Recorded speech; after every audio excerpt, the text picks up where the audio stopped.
Hello, this is Heather Butler. I'm the Social Sciences and History Librarian at South, and today we're going to talk about bias for your speeches. Most any item you come across is going to have some kind of bias.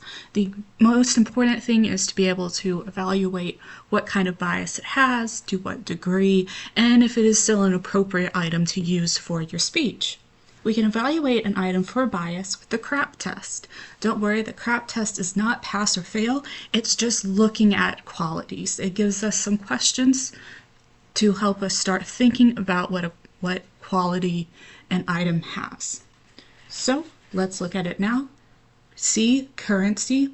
This is something like how recently was the item created, how recently was it created to what it's talking about, what information is it using, when's that information from, and is this item perhaps predicting future events?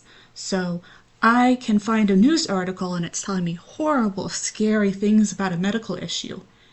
And the information they're using is from a book from the 1970s.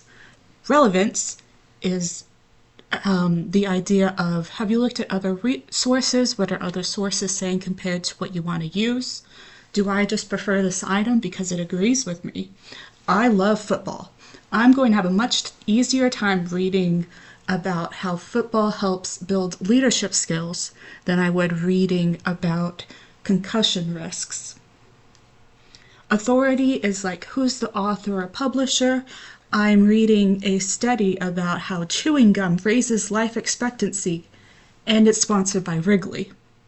Accuracy is, can you tell where they got their info? Just the same as when you write a paper or you give a speech, you need to cite where you got your information from. Other things that you come across and you read online should have the same kind of representation of where they got their information. And purpose. Who did they write this for?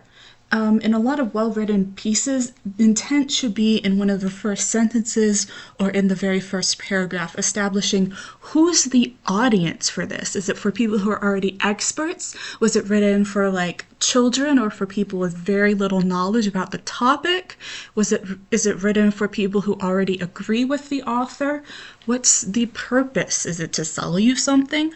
So anyway, this is a good way to go through questions and to think about the quality, the intent of an item before you use it as a source in your speech. Thank you. Bye.